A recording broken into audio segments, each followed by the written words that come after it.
Hey guys, we're back and we're going to take a look at these amazing woodcut quilts by Petrovich Cheney.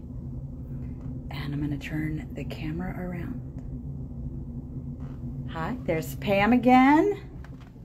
Hi. Welcome to the Genre Gallery. Look at this, you guys. The Genre Gallery also switches out 3 to 5 times a year. It's a very flexible space for an old bank building.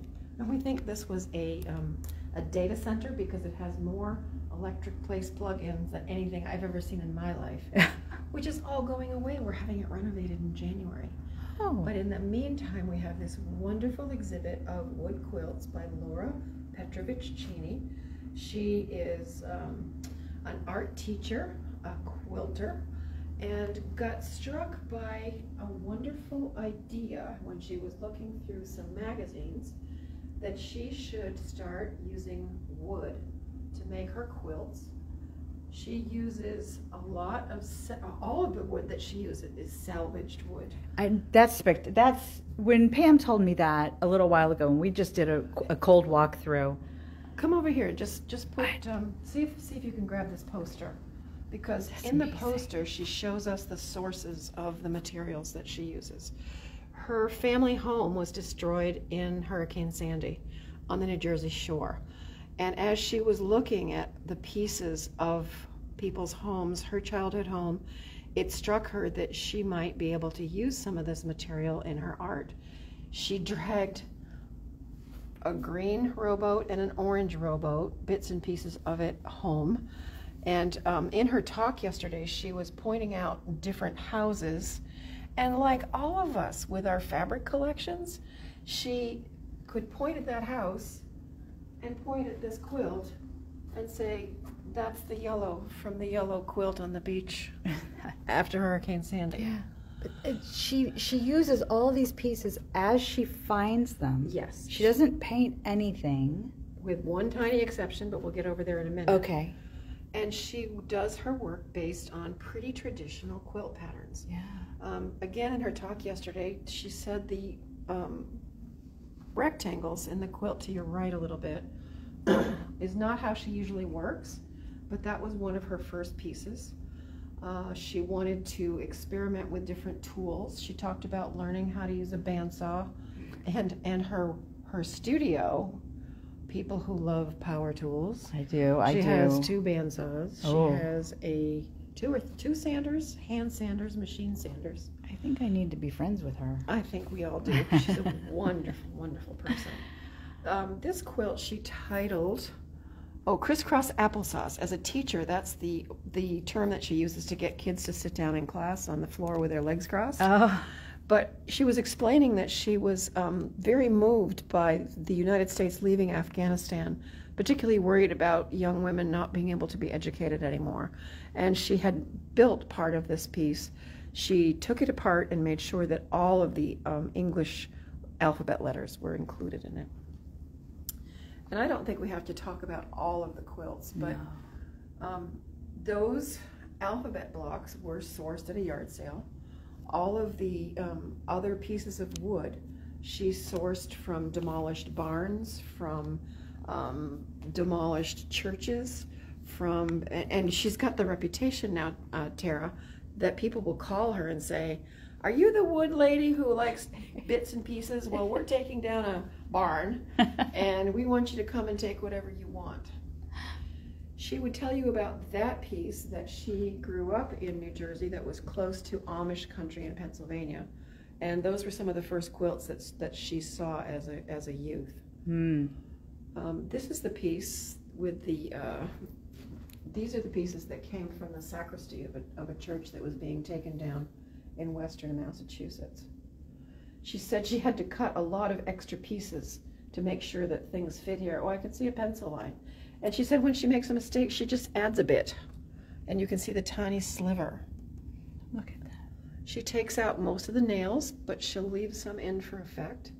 And the other thing you were saying earlier is that you loved that the surfaces weren't level. Yeah. She uses the wood as she finds it. She will cut it to shape, and she uses her quilting ruler to cut the different shapes. Does she really? She uses a quilting mirror. Multi-purpose a quilting tools. ruler, exactly. And then she takes it to her bandsaw and she cuts it as needed. Then she sands it, and then she uses a two-process epoxy to coat the wood backing and to place the pieces. And I think she told me she has just 2 or 3 minutes before the thing sets. Oh, wow. Now, quilt police, we have a message for you. These have 3 layers. They have a backing, the glue is her batting, and the wood piecing is the piecework. So I don't want any feedback except the excellence of her art, because it's just wonderful. It is really, really wonderful. Oh. And she does sell pieces, doesn't she? She does. Her website is fabulous. You get to see what she currently has going. And she has a YouTube channel. She's recently cut down one of her longer YouTube videos to 8 minutes. That first piece where we were, Tara, she has done an 8-minute video that shows how she measures and how she cuts. Yeah. And how she places the little houses in that piece. Oh, wow. Look at this thing. Whoa. Isn't that great? I didn't see this one earlier. We were talking about some others. So we had our first public event yesterday. It was just wonderful to have this museum and gallery full of people, masked and socially distanced. But what she was talking about, this piece reminds me of. Somebody asked her, "You really don't paint the wood?" And she said, "No, I don't. I use it as I found it." And she said, I'm quoting, "I always look for yellow, orange, and red because those are the hardest colors to find. And if that piece doesn't have every color in her palette." Oh. She's brilliant. Yes, she is. Yeah.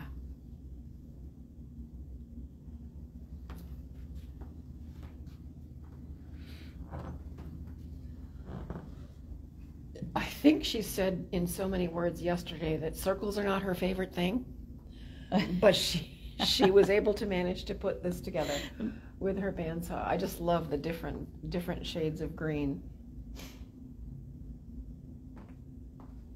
Beautiful. Well, hey guys, if y'all are around, and I guess I just said y'all, so they know I'm not from here. Really? Really? But if you guys are around the New England Quilt Museum area, we're in Lowell, Massachusetts. There's my face again. There's your face again. Easy peasy train ride out from Boston, like the smoothest train I've ever ridden in my life.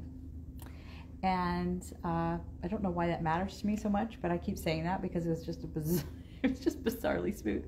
But come out and visit them here at the museum, because our Pam here It's is a doing wicked cool place to visit. It's a wicked. Can we add that to your vocabulary? Wicked cool. Wicked cool. Wicked good. Wicked cool. Yes, we can totally add that. And donuts. And donuts.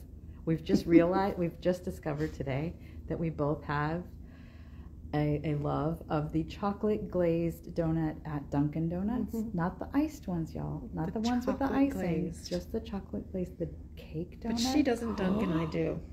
I would dunk. I mean, I'm not opposed to dunking, but I don't generally We don't need dunk. to be quite this silly, do we? No. We do. Yeah, we do. Always. Oh, one more. Yeah. One more. Oh, God, yes. Sorry. Here we go, and then we'll... Oh! That's what she calls it, the onesie. They're 1-inch squares. And can you kind of take it from the side so they can see how the angle, how the wood is layered? Oh, great idea, yeah. Look at that. This is the only one she's painted. She couldn't find enough. Well, actually, she didn't say it, but my curatorial comment would be she didn't want various shades of white to interfere with the colored inches. Okay. And so she did paint the white birch bits that she used. And these. But that's the only one in here that she That she's applied in. painted. Yeah. Yeah. Oh, wow. That's really special. I'll take some photos too later. And hey, we'll probably pop a few of those in the... Just one quick span across the room. That's the crazy quilt. Let's see. Do you want to have a cheat? A cheat. Yeah, I'll hold one of the pieces up so Ooh. you can see how it's constructed. Okay, we're gonna have a cheat. Just really quickly, wanted to give you guys a shot over here. Laura Petrovich Cheney, and you can go to her YouTube channel to check her out working in action.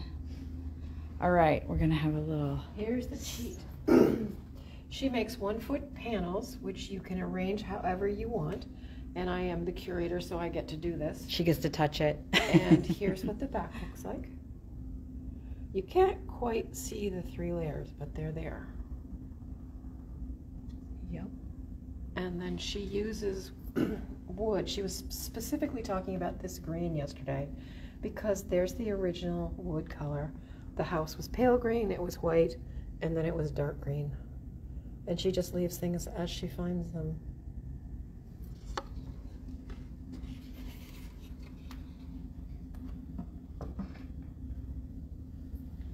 And then a Department of Public Works piece there. I know. The other thing she talked about, if she finds wallpaper or stickers, she leaves it in. She uses toy blocks when she can find them. Adds a little bit of whimsy to it, doesn't it? It does, but the texture on some of these is just... Yeah, let's get another side view too. Show the...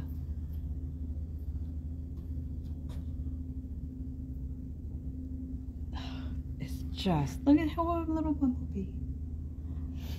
And I was just thinking earlier too, I was talking with Pam about the history that this piece of wood has seen. You know, the hands that first cut it and first put it on the siding for the house, and then painted it all. I mean, just. And how the weather affected the paint. Yeah. How it wore and how it didn't. And the lives and the things that happened and went on around that piece of wood. I'd love to have a time-lapse video Of how a house changes? Of the people in the house. What a house sees from the perspective of the house. All right. You guys come out to Lowell because this place is really phenomenal. And we're going to do the quarantine quilts in a little bit for a Quilt District Live episode. I think probably after lunch. Okay. Sorry, not live, Quilt District on the road. So we won't be doing that live, but you'll be able to catch that soon on my YouTube channel, Quilt District on the Quilt District on YouTube, and you'll be able to catch all of those fantastic modern quilts. See you soon. All right, see you soon.